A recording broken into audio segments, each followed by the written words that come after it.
Okay.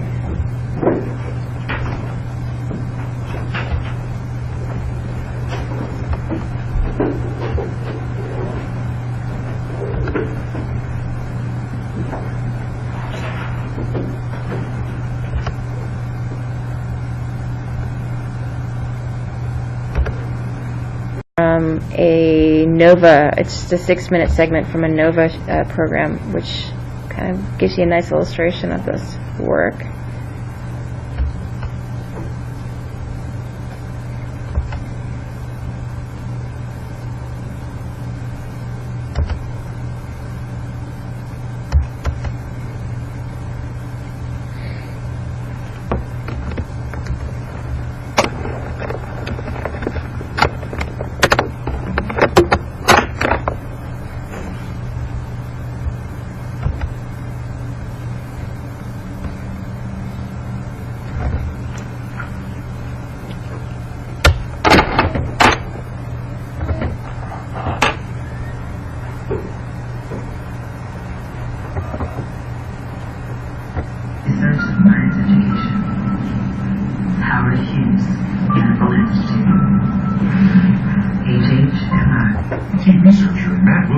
Says he can read rats' minds, including their dreams, with tiny electric probes. What it means is that we're able to, at any time, plug in our electronics and read their mind. Wilson's mind readers are actually thin wires, about a tenth the width of a human hair, that pick up the electrical signals among dozens of brain cells. The wires, painlessly implanted in the rat's brain and held there by a kind of hat, carry the signals right into Wilson's computers. That information comes up back through these connectors into your computer, and you're sitting there watching a map of the thoughts of this rat. Exactly. That's exactly right. Remarkable. Wilson is most interested in mapping the rat's thoughts in a part of the brain called the hippocampus. Like the fruit fly's mushroom brain, the hippocampus of a rat or a human plays an important role in memory, including our sense of space and location. Wilson uses a specially designed rat maze. If the rat follows the right route, he's rewarded with some chocolate syrup.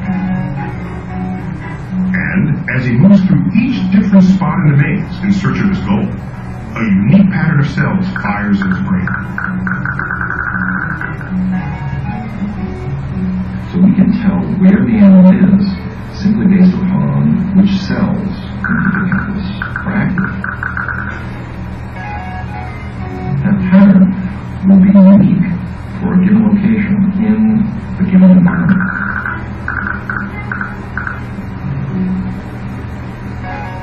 What's amazing is that the same patterns turn up again, even after the rat drifts off to sleep. That's right. Wilson eavesdrops on the rat's dreams. And they aren't about cheese. They're about running the maze. So when the animals would go to sleep, we would see these patterns of brain activity that were expressed while the animals were running the maze being replayed in the same sequence, the same order in which they had been experienced. But the replay wasn't exactly the same as when the rat ran the maze. Sometimes it was like an extreme fast forward, quick flashes of the experience. Now, at the time, we never know what is going to be important and what is not important. So we may reevaluate or edit those memories to identify the things that were important. And this fragmented replay wasn't just happening in the hippocampus. Wilson also detected it in the visual cortex, meaning the rats were likely seeing the maze in their sleep. What's more, the visual cortex is part of the larger neocortex, which, in humans, is responsible for, among other things, long-term memory.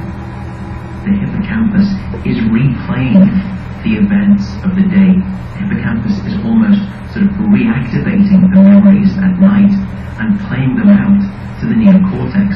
It's almost as though the hippocampus is having a therapy session with the neocortex, and it's almost saying, okay, here's what we learned during the day. what are rats and what are people doing during sleep? They are processing memory. They are replaying memory. Now we can ask, is this about learning? And I believe that's exactly what it is about. That animals are, and humans, are trying to learn from past experience. So the idea here is that the sleeping brain might be reviewing and strengthening new memories it wants to hold on to for the long term. And it might identify certain goals we want to work towards. Some believe the sleeping brain could lead us to real insights. We all know about sleeping on a problem. And sleeping on a problem is when you have a lot of new information and don't know what to do with it. And you can't decide how to interpret it. And so you say, let me sleep on it. And with remarkable success rate, you can wake up the next morning and have an answer to a problem that you couldn't find the answer to the night before. And that's all about processing information, processing memories in the brain. So could it be that sleeping isn't just an old saying, but a biological process that consolidates and organizes important information? These are pretty big concepts, and they certainly are controversial. Function of sleep as it relates to learning and memory, that's something that at this point remains speculation. We're making a leap. Not everybody's leaping into bed with this idea. And researchers have a long way to go before they know what sleep is really doing for our brains.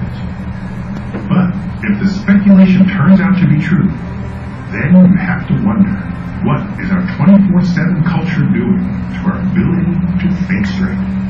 Sleep is not just something that we can choose to sort of dabble in every now and again. It's not a luxury. It's a biological necessity. My sense is that disruption of sleep is much deeper than simply robbing us of rest. My guess would be that we lose the opportunity to gain understanding, a deep understanding of our past experience. That what we sacrifice, in a sense, is wisdom.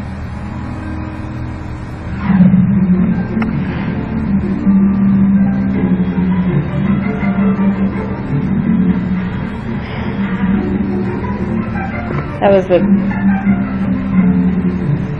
piece right before this one. It was on fruit flies and jet lag. I think that's it.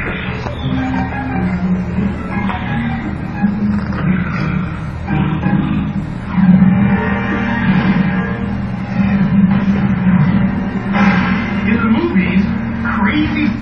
Okay.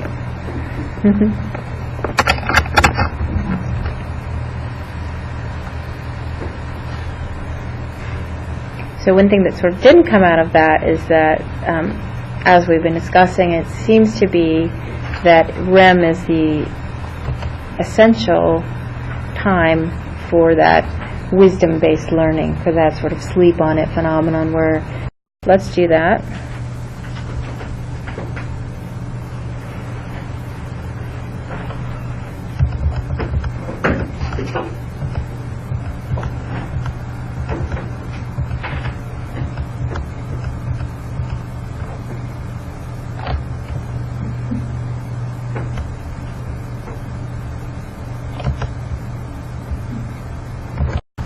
Yes. During class, I received a text message from Tiffany. She says she's almost here. Okay. Because she says she has a meeting with you. Yeah, thanks so much for letting me know. Okay. Yeah. Thanks. Told me to tell you. Okay.